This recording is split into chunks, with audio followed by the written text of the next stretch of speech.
I've always been interested in writing and storytelling. I started writing stories back when I was 9 years old. I wrote this thing on my grandma that made my teacher cry, although she kind of was convinced that I might have gotten help or, plagiarized it. But once I convinced her I didn't, she was saying, "This is beautiful, you're a writer." And she told me that when I was very young, and that really sunk in. And ever since, I've just been wanting to tell stories. But entertainment was something that developed in high school when I started really falling in love with film.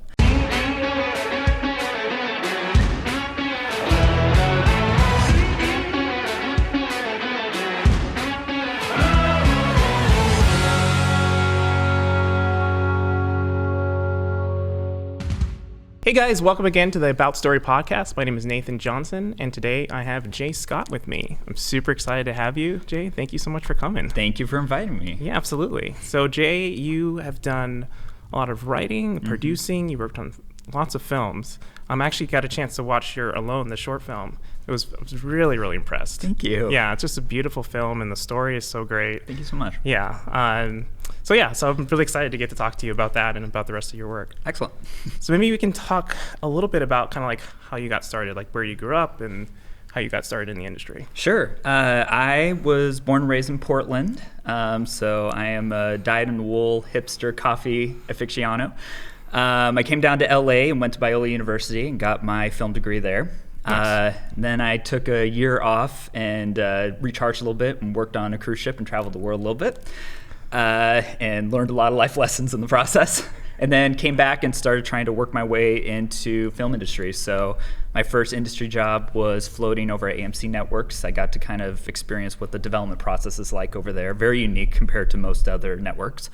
And then pivoted that over to just whatever people were willing to pay me right, for. Yeah. So my first full-time job was working for an entertainment lawyer, and then eventually I was able to start doing PA work, and that included working on season 2 of Nightfall over an A&E and History Channel.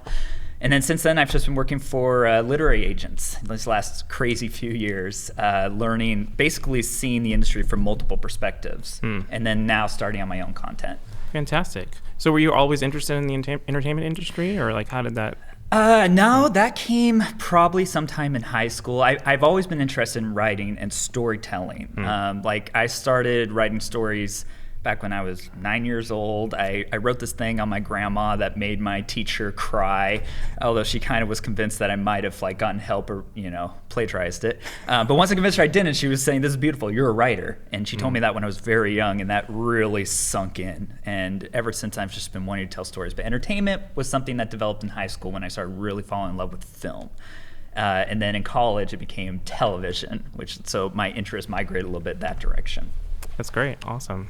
So maybe we can talk a little bit about kind of like your first big break, or like what do you consider as your first break? My first big break. I mean, just getting your content out there is kind of a big accomplishment or milestone.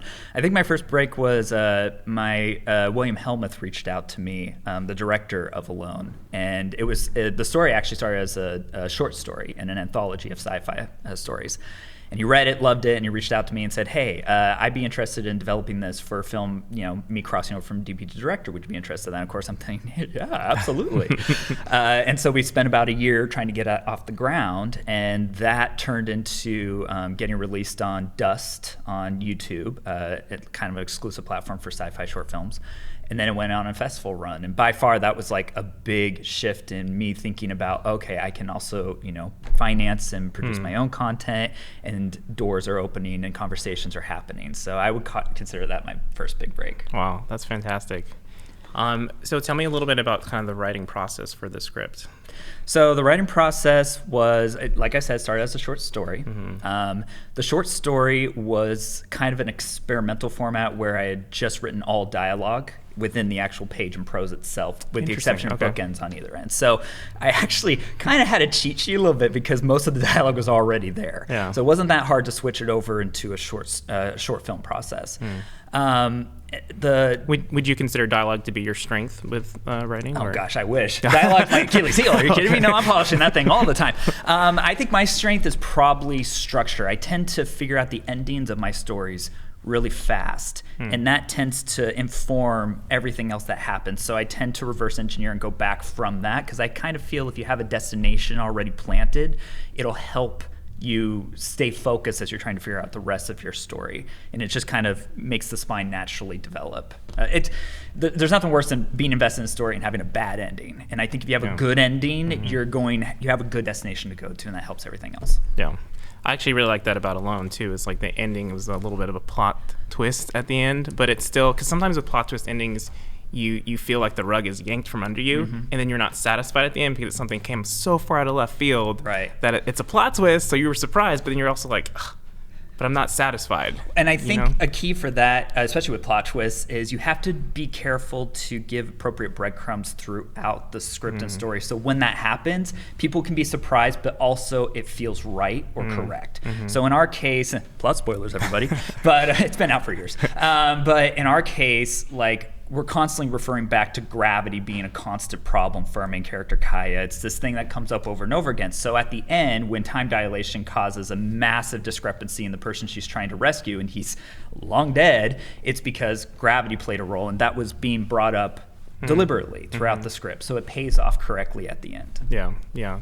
So do you normally do those sorts of plants while you're writing your script, or do you kind of go back and plant them afterwards? Maybe a little bit of both? A little bit of both. I mean, again, like if I have my ending in mind, I am trying to think about where I can pepper that in. Usually, though, in the rewrite process, I'll go back and figure out like what needs to be floated to the surface as an idea, what needs to be pushed down, what needs to be more clear as you're going through in your milestones. And then do you have multiple people reading your drafts to kind of give you feedback? Whoever wants to suffer through them. I have. Well, because some people don't like people reading their scripts, which, I've talked to some people and they're kind of nervous or they're scared or they're uncomfortable, and because it's, it's a little vulnerable. It absolutely is. I mean, it's an element of trust, and you're putting your baby out in the world. I think that writers should try to find an inner circle, people that they absolutely trust in opinion. Don't give it to people that are just going to validate you, because that's not necessarily helpful. Yes, if I want validation, I'll go to my mother. She's wonderful. I love you, Mom. But if you want constructive feedback, you need to have people around you trust, that have logical thinking, that have good notes. One of the key things that I've really come back to that has helped me a bunch is having a writer's group. And I've been plugged in on a couple different ones, some better than others, but the most recent one especially has been incredible. There's just a lot of brilliant minds, and they're all constructively trying to help each other figure out how to make their scripts better. That's so good. Yeah. I think having that encouragement and that, like you said, kind of like a community around you is so good, because it helps you to grow your craft. And then, there's always going to be those times where you're discouraged or you feel like something's not working, and you just need that little extra push to kind of get you through the day and get you to that next level. Absolutely. We talked a little bit about your process, but I'd like to go into a little bit more detail. So, how do you get your ideas? Where does the light bulb come from? The creative spark. I tend to get ideas as like a mix of content that I'm consuming as a starting point. And I try to consume as much of stuff in a variety of ways as possible. A lot of book reading is really what tends to get me really going creatively, and something about something I'm reading might spark me. I'm also constantly reading on news, not just the crazy day-to-day, disaster stuff, but like interesting stories, little facts or factoids, or kind of, this is a cool thing, and then that kind of sparks an idea.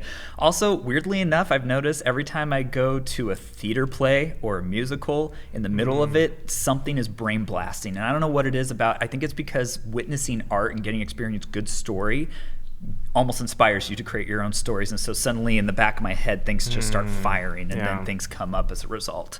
And once I've got a good spark of an idea, I call it the simmering pot method, where it starts bubbling in the back of my head as things start kind of building around it.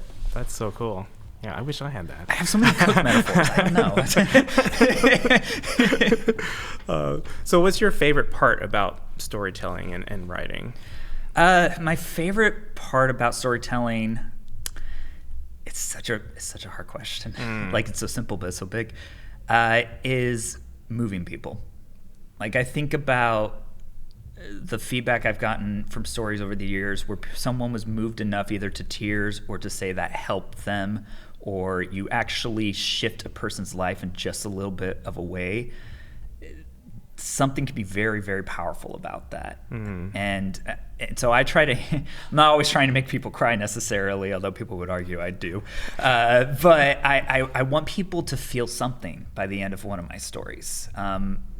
and I want that to matter. So I think that the thing I love the most about stories is that you can tell things that actually impact and make a difference.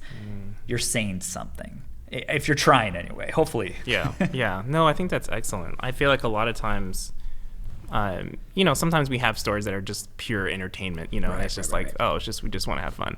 But even then, I feel like even like if it's a comedy or something, it's like it can still be fun, it can still be enjoyable. But if it has something a little bit deeper, if there's a message and it kind of touches you, and it becomes meaningful. And an example that I think of is The Office, which throw a random reference out, hilarious show, of course. Yeah, of course. But that, or even like Parks and Rec, is another go-to that it's one of my favorites. Yeah. I love that show to death because yes, it's funny. Baseline, you're laughing a lot, but the character work is so good, and there are these important moments happening throughout the series that matter and that are telling a story, and also saying some commentary on the greater good of governance, and also what like community means and what we can do to, now I'm talking about Parks and Rec, but what you can do to make your environment and your city better. And then Office, it's the mundane day-to-day of living that 9-to-5 job and how much that can kind of crush you, but also kind of the deep connections that you make with each other that gets you through the day. So there is important stuff happening underneath the surface. Yeah. And I do agree with you 100% that entertainment can still mean something, even if you're being entertained.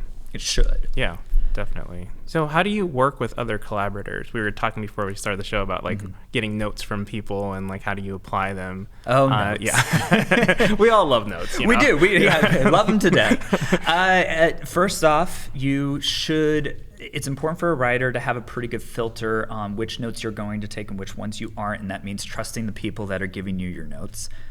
So that baseline trust means that, okay, I'm going to be open to what you're giving me, and I know that your feedback is worthwhile to listen to.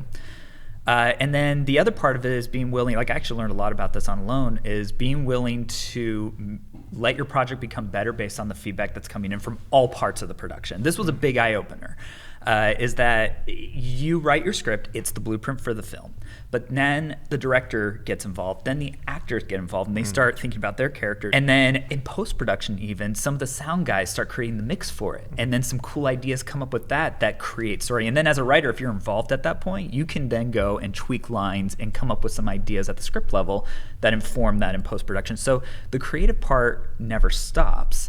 And as far as improving goes and taking notes and creative stuff, good feedback can come from anybody in your crew and your cast, and you should be open to that and being the architect that can kind of put that together and make things better. That's so good. Yeah. But I would say easier said than done. Easier said than done. None of this is easy. Absolutely. But the rewriting is not necessarily just your pen on the paper or your fingers on the keyboard. Rewriting is coming from all sides. And if you've got good crew around you that you trust and good people that you trust, note-wise, going through to post-production, your product will get better as long as you allow it to be so. That's good. So you were also a producer on Alone as well, right? I was an executive producer, okay. Yeah. I was working alongside Juliana Ulrich and William Helmuth that I mentioned before. They both produced it, and then I basically was moneybags financing it for $6,000. And which is crazy for $6,000. I mean, it's a little nuts, right? It was $6,000 and a lot of favors and some serious prayers once in a while.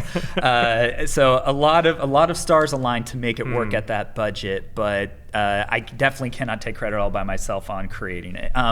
What I did learn through that, especially watching, it was the first time I'd been on a film set for quite some time, and watching everybody do their thing and as good as they were definitely inspired me to be like, I should be doing more of this, and I should be involved in my own work, not just putting it on script, but putting your money where your mouth is and actually going and creating the content and being involved on the producer side. So it was a paradigm shift. Interesting. So were there things that when you're writing a script that you think about maybe like how you're actually going to film it? Because I think that's a whole different thing. Because you could be writing and you're like, oh, this is great, that's great. But then you're like, okay, well, logistically, technically, how do we accomplish that scene within our budget? Sure. Or like, did you have any of those thoughts while you were working on it? Yeah, it was a lesson for me. This, and actually writing the feature version of the short film Alone, is knowing that what you're putting down on paper will have to actually be filmed at some point. And there is a responsibility as a writer to write something that is feasible. So any writer, like obviously I want every writer out there to go nuts with their imagination.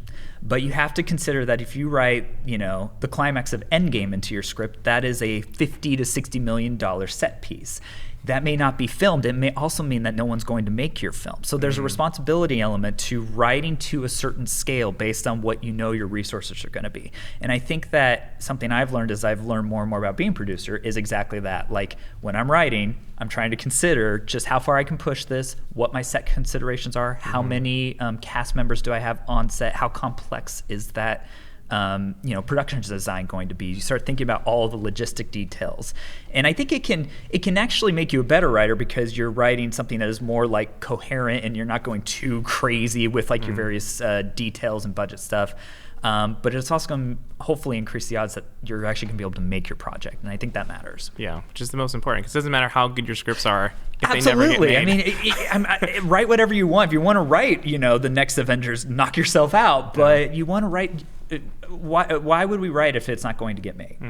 Yeah, I think you'd be better off writing a novel or something. 100%. Yeah. And actually, novel writing is quite fun, and I suggest anybody try it as a writer. It's a good time. Get your $200 million budget out in the book. Yeah, good call. So what would you be the contrast between like novels? Like we're talking about novels. Like what would be some of the differences between like scripts and novels, and like what you prefer? What with the pros and cons, I guess. They're all different, and they're all beautiful in their various ways. With novel, you obviously aren't restricted to your five senses. So with novel, you can actually get in the head of your characters and write that prose out. So you have a little bit more leeway and cheat sheet there. Also, with novels, with prose specifically, there's a lot more flexibility in what you can do with your prose. Obviously, you have multiple points of view you could choose, but you can even like do crazy things with your prose that you can't do with script writing. Script writing is such a technical format, and the technicals are so tied into production as a blueprint. So because things are a page a minute with script writing, you have to nail that stuff exactly right, and you have to be really careful that you're not straying too far from that sandbox of technicals. So I think novel writing is much bigger in what you can do with your tools, but I also think that it can be a little bit more intimidating because it's just like massive the scale as far as what you can do in novel writing, but it also is incredible what you can pull off, and you don't have a budget in novel writing, so go hog wild. Yeah. With script writing, your sandbox is tighter because you have certain rules that you need to apply, but I also think that the better you get with your craft in those technicals, the more you can accomplish as a writer. And I think it almost like sometimes I think being restricted forces you to get creative. And so you're tied to your five senses. Well, how do you creatively communicate in those five senses what you need your storyteller or your viewer to know? And that is kind of exciting, weirdly. I don't know. Maybe I'm sick. Couldn't tell you. But I like having some of those restrictions and really knowing the nuts and bolts of a script writer. Very, very different formats, but they're very rewarding in different ways. That's great. I hope I answered that. No, that was great. Great answer, yeah. What are some of your favorite, I know we talked about Parks and Rec, but what are some of your other favorite films or TV shows, or what inspires you? Oh, so many. Okay, so I was raised very genre nutty. My father raised me on Star Trek since I was like 3 years old. He tells a story of me every time the ship flew by in the credits, I'd run out of the hallway in my little like underoos going whoosh. So that started early. So love sci-fi. My favorite film of all time to this day is Contact, which you want to talk about a movie that can both entertain and really ask some big, important, deep questions. Contact is it. And I highly recommend anybody that hasn't watched it, watch it. If you haven't watched it, I'm going to make you watch it. It's a great, great film. And then outside of that, I love structure in filmmaking especially. So something like Mad Max Fury Road, that is such a brilliant point A to B to A. Like it's simple, but it's so good at what it does. And even that has some deeper, subtle shades of feminism and like empowerment and stuff, which I really, really love. On the TV side, I tend to be a big sucker for Damon Lindelof and anything that man does. So starting from Lost, which was very formative for me, to The Leftovers, which I think is one of the best, brilliant TV shows ever created. I haven't seen that one. I'll have to check You haven't seen Leftovers? Oh my God, you need to see The Leftovers. Everyone go watch The Leftovers. It's the first season's the slowest of the three, but it's so the idea. Do you know anything about it? No. The idea is, what if 2% of the world vanished in a rapture-like event, and how would the world actually handle that? The answer is not well, because there's no explanation for it whatsoever, and humanity does not do well when we have a lack of explanation. That's why we have faith. That's why we have religion. That's why we have things to explain the unknowable. And if we can't, we go a little cuckoo. And this show delves into that. But there's so much deep character richness in each of the seasons, especially season 2, that just destroyed me. And I suggest people watch it. And then outside of that, Watchmen, of course, is great. And I could go, oh God, there's just so many shows.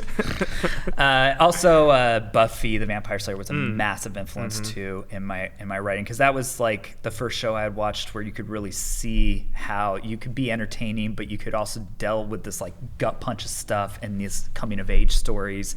It was TV that was really pushing the boundaries of what you could do with television, and I love it when TV does that. It's so much fun.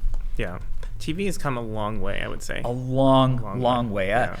I would argue there's a little too much now. Thank you, streaming wars. It's borderline impossible to keep up with so many different shows. But I agree, TV has come a long way, and between the two, I kind of prefer TV as a format, because I do think TV has the benefit of character development over time in a way you don't necessarily have with a feature. Yeah. So all that investment in time pays, if you're doing your job right, will pay off. Something like Parks and Rec really emotionally resonates by like season 4 or 5 because of all that character work in those episodes you watched in all seasons the 1 to build-up. 3. Yeah. Exactly. TV has that luxury and advantage, and so I kind of prefer it as a format as a result. Yeah. Would you like to write TV, or is that something you would... Absolutely. Yeah, I mean, again, I'll write what everyone pays me for. TV is my first love in entertainment. And so, yeah, I would absolutely, one day I would love to run an EP show. That would be my dream, a sci-fi show specifically. Yeah.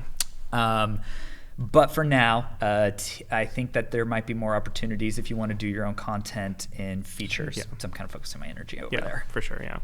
And most people start out doing features, you know. Absolutely. And then they transition over to other things. Unless you're one of the lucky few that gets in and like one of the golden production, PA or writer's assistant roles. Absolutely. Yeah. What are some of the things that you've learned over the years? Maybe like something you either regret, maybe, or like something you would have done differently. We're opening up the closet. I know. Okay. I'm sorry. I had to. No. It's fair enough. Probably my biggest regret and a suggestion for especially writers, we tend to be pretty insular, especially when we're starting out. You're scared about sharing your baby. I would suggest making sure you cultivate your relationships, because no matter how good you are at your writing, you will live and die on the relationships and networking in this town. You hear networking thrown around all the time, and bad networking can be a very callous thing. You go to a networking event, everyone's like, what do you do? And if you don't answer right, the light goes out in their eyes and they walk away. I've seen it happen. Not to me, but of course not. But that's bad networking. Good networking is you cultivate relationships. And that means you do everything you can to volunteer for your friend's set. If you have the opportunity and bandwidth, you do anything you can to help them. And also be part of their lives. Just be friends to these people and be real with them. My biggest regret is that I don't think I've done a particularly great job cultivating the circle around me in my networking and relationships. I have, of course, a couple key core inner circle friends that I love and adore, would die for. But I could probably have done a better job at looking back in the last decade of running around this town, of cultivating those relationships better and keeping up with people and just being part of people's lives. So if there's one suggestion I could do for everybody, it would be like, make sure that you are good about just being good at relationships with the people around you. Because organically, those people are going to want you to be part of them as they move up in the world and they start new projects. It becomes a back and forth rising tide thing. That's a great answer. Yes. Wow. 10 points. Excellent. 10 points to Gryffindor. 10 out of 10. Actually, I'm a Ravenclaw. Oh, there. Oh, man. Yeah. Well, what would be one of the things you would say is one of your strengths, either career-wise or just life-wise or whatever? Yeah. Life-wise, what am I good at? Okay, now I get to pat myself on the back. I'm very much, I mentioned, a structure nerd. Very much love, like, I'm a very technical nerd, and I love learning processes. So I just constantly am learning everything I possibly can. For writing, that means knowing how to write on Final Draft as well as Fade In, as well as Writer Duet, as well as pretty much just like trying out all the various softwares, so I have like at least a cursory understanding of all of them. And then moving into production, it meant that with the help of my very generous girlfriend, who works in accounting, I learned how to do movie magic budgeting, so I could learn how to actually budget a feature film, which is a very eye-opening experience for any creative. But I think I just love learning anything and everything. And when you're constantly absorbing new things, you never know when that kind of rando, like jack of all trades, MacGyverness might pay off. And so, or maybe it doesn't. It's just fun to learn. Yeah. And you're more well-rounded. And I think that also you can incorporate those things into your stories as well. Because I know sometimes, because they say that writers write what they know. Absolutely. So if you don't have just like knowledge of things and how things work and just life skills, I feel like it's harder to incorporate those things into your writing if you haven't really lived it. Agreed. This is one of the, you're talking about suggestions or like advice or something that you want to give writers. Writers write what they know. If you don't know anything, you're not going to write anything worth knowing. And a big issue that I think LA writers suffer from is, and this is part of just being in the daily grind of trying to work your way up the ladder, and you're 9 to 5. This town is very, very like, it takes a lot of your time and energy, but you get stuck in a bubble here in LA. And then you're not traveling the world, you're not experiencing new things, you're not getting new experiences, you tend to become a little bit insular, and then everyone thinks the exact same way. And that's never good, no matter where you are on a political spectrum or what have you. Like, you don't want that, because you need to have a unique point of view. So I would suggest to everybody, writer-wise especially, like, say you're going to go and get a master's, go get a master's in Scottish folklore. Don't get a master's in your writing craft, because hopefully you're practicing and you're developing that skill set already. You don't necessarily need to go get another degree for that, but specialize in some bit of knowledge. The more knowledge you have, especially when it's unique, the more adaptable, the more useful you'll be when you're telling stories. You're going to tell something that people maybe haven't heard before, and we need more of that. Well said. Thank you. Yeah. 10 out of 10? 10 out of 10. Yes. You're just dropping gems right and left. My scorecard's doing all right here. No, it's been great. Yeah. I really just love, like, for me, stories are so meaningful just because they impact you. And it's something that, it's cross-generational. It's something...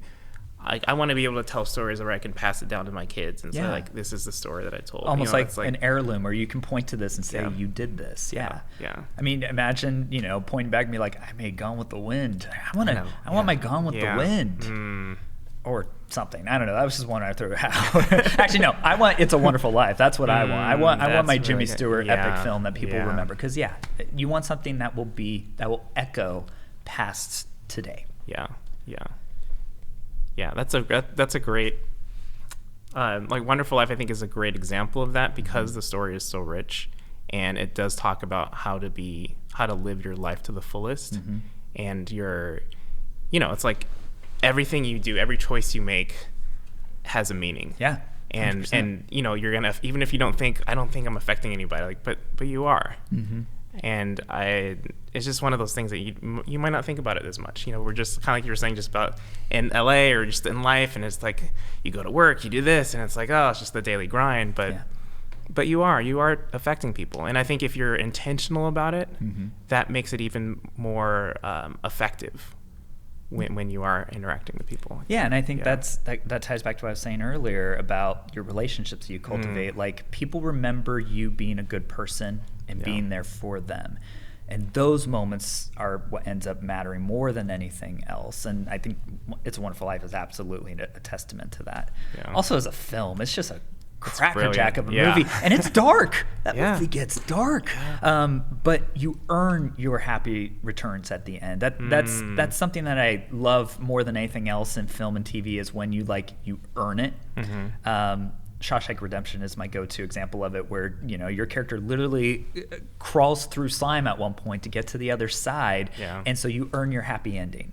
All stories should earn their happy endings. Yeah, and I think that also, I think, affects us as people too, because when we're going through a hard time or we're suffering, it's like, okay, well, it's not in vain. Yeah. Like I really hate movies where it's like the person tries so hard. Sometimes this happens, I think, a lot like in horror sometimes too, like where it just sucks. Well, horror has a mean streak going Yeah. on typically. Like, that's kind of expected. Like, oh, you thought you won? Go. No. Exactly, Yeah, exactly. Yeah. But I find it more encouraging when I see a film where someone is striving and then they overcome, they succeed, because I think that makes us better people, because it's like, okay, yeah, I can do it. I can keep fighting. I can keep going. Yeah, it's inspiring. Yeah, it's empowering. Yeah. I kind of even learned that lesson on Alone. Like, Alone has a pretty depressing ending. I mean, it's bittersweet, but it probably leans on the side of depressing. Full admit, sorry guys.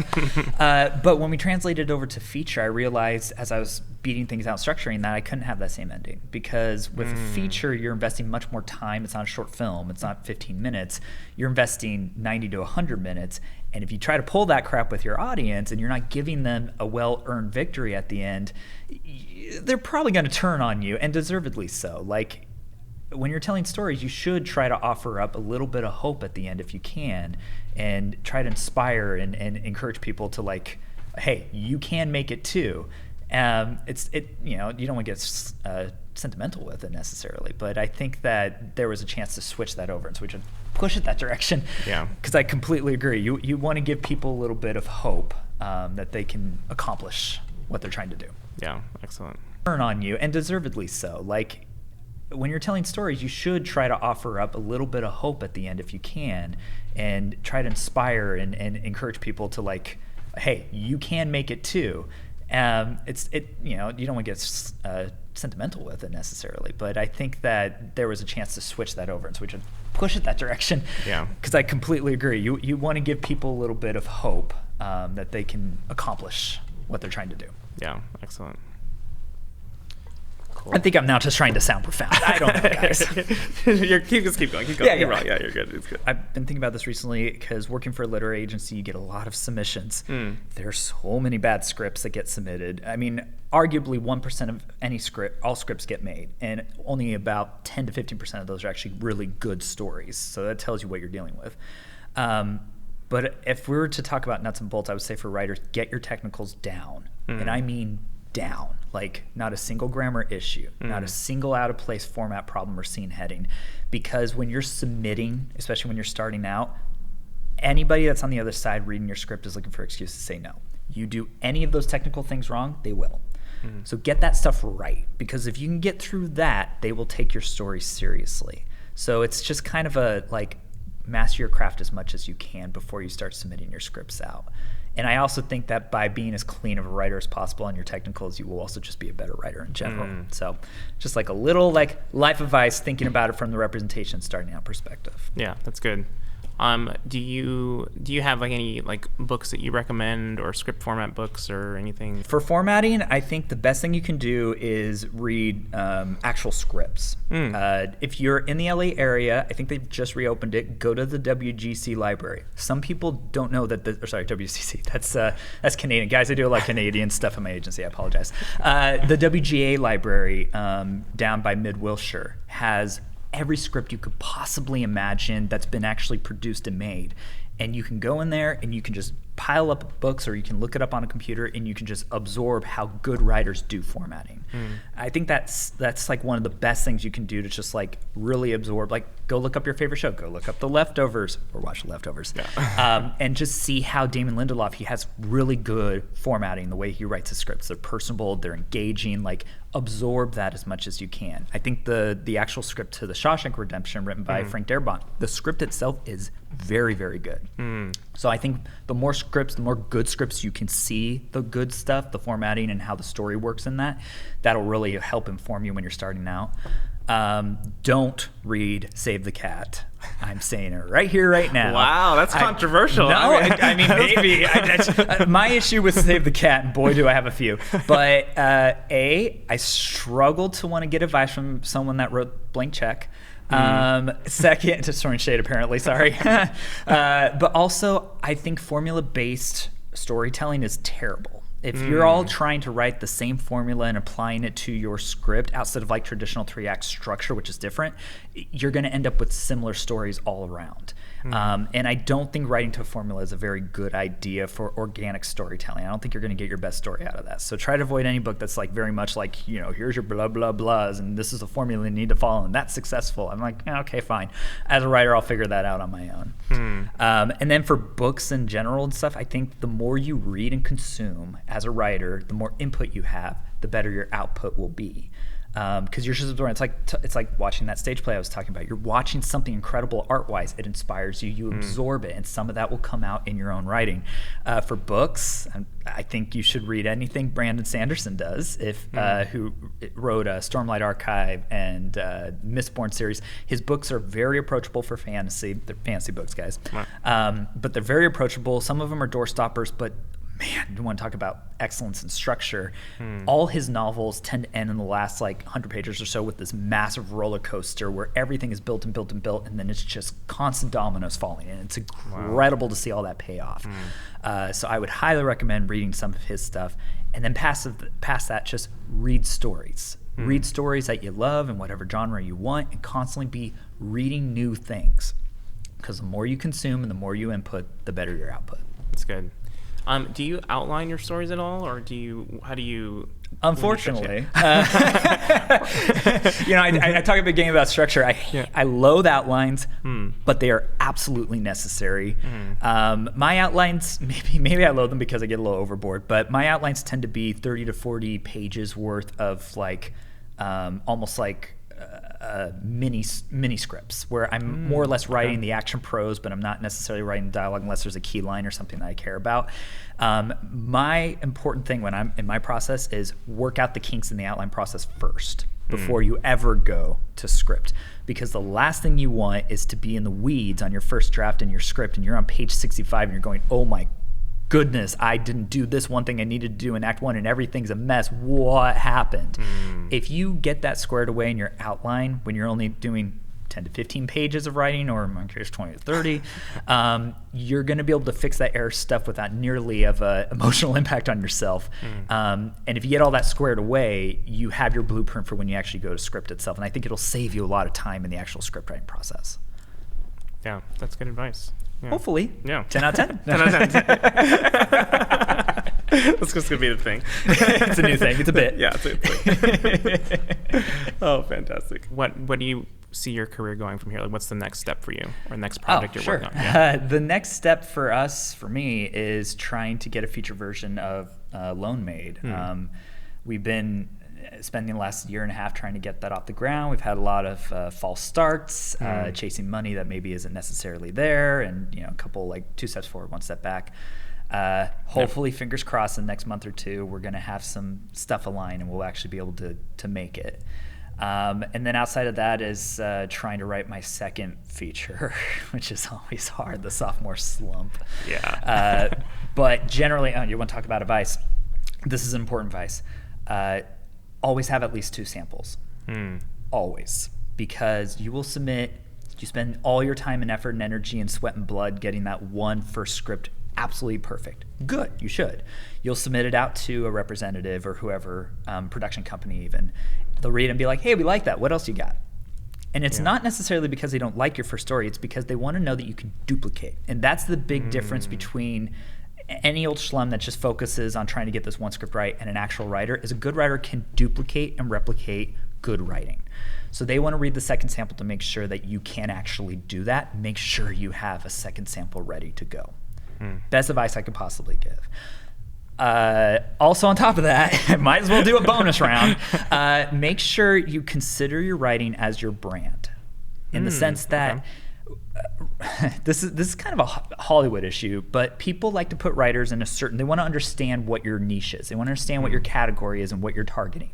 So if I submit, for instance, like a Star Trek spec, not that they use specs anymore, but if I submitted a Star Trek spec and then I gave them a This Is Us spec, they'd be very confused because those are two very disparate concepts and stuff. The writing might be good, hopefully, between the two scripts, but they're going to want to understand what you are bringing to the table and what your little corner of the world is, at least starting out. So that means corner your market on a specific area, genre-wise or whatever, that really like turns your crank and you understand really well, and then have at least a couple samples in that so you can show, hey, I can write this great piece, I can also write this great piece, they both play in the same space, I really understand this stuff. And that's going to encourage people to want to work with you starting out in that area, and then you could probably branch out after that. But just get that right and make sure that your brand is coherent as you as a writer. 10 out of 10. Yes! 10 out of 10. That's so validated. It's great. Well, thank you, Jay, so much. I really, really appreciate it. This has been such a great talk, and I love hearing your insight and you're just, like I said, you're just dropping wisdom right and left. I'm hoping it helps somebody out there. Let's hope. Cross your fingers. Exactly.